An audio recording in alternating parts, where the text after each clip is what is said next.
మకర రాశి ఉత్తరాషాఢ 2, 3, 4 పాదాలు, శ్రవణం 4 పాదాలు, ధనిష్ట 1, 2 పాదాలు. మకర రాశి వారికి ఈ సంవత్సరం ఆదాయం 2, వ్యయం 8, రాజపూజ్యం 1, అవమానం 6.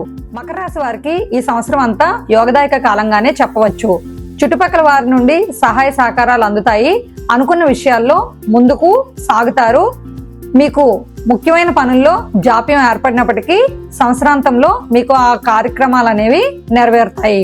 ముఖ్యంగా ప్రేమలో ఉండేవారి విషయం అనేది ఒక కొలుక్కి వస్తుంది. వివాహాలు అనేవి జరుగుతాయి. మకర రాశి వారికి శుభకార్యాలు చేసేటటువంటి అవకాశం కూడా ఈ సంవత్సరం గోచరిస్తోంది.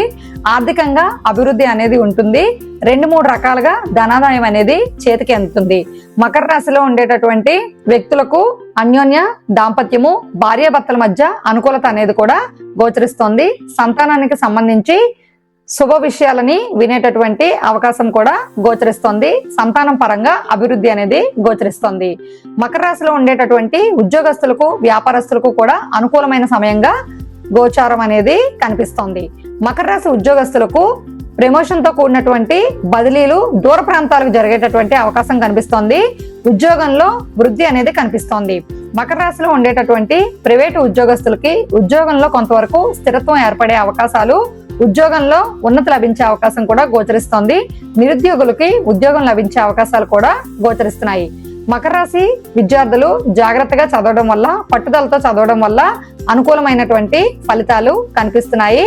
ఉన్నత విద్యల కోసం చేసేటటువంటి ప్రయత్నాలు అనుకూలించే సమయం. మకర రాశి వ్యాపారస్తులకు అనుకూలంగా గోచరిస్తోంది. భాగస్వాములతో వ్యవహరించేటప్పుడు జాగ్రత్త అనేది అవసరము. దళారీల్ని నమ్మకుండా ఉండటం కొంతవరకు ముఖ్యమైనటువంటి సూచన. మకర రాశిలో వ్యవసాయదారులకు పంట విషయంలో చీడపీడల వల్ల కొంతవరకు ఇబ్బందికరమైన పరిస్థితి ఏర్పడినప్పటికీ పంట చేతికి వచ్చి మంచి ఫలితాలు, లాభాలు అనేవి వస్తాయి. పూర్వం చేసినటువంటి రుణాలు తీరే అవకాశం అనేది ఈ సంవత్సరం గోచరిస్తోంది. మకర రాశిలో ఉండేటటువంటి స్త్రీలకు కూడా అనుకూలమైనటువంటి సమయము. వివాహం కోసం ప్రయత్నించే వారికి వివాహం జరిగే అవకాశాలు అనేవి కనిపిస్తున్నాయి. గౌరవ మర్యాదలు పెరిగే అవకాశం కనిపిస్తోంది. మకర రాశి వారు పాటించాల్సినటువంటి పరిహారాలు: రాహుకేతువులకు సంబంధించి జపాలు, దానాలు చేయటము, అమ్మవారి ఆరాధన చేయటము, శక్తిపీఠాలని దర్శించడం వల్ల, గణపతి ఆలయాన్ని దర్శించడం వల్ల ఉత్తమమైన ఫలితాలు అనేవి వస్తాయి. తదుపరి కుంభరాశి.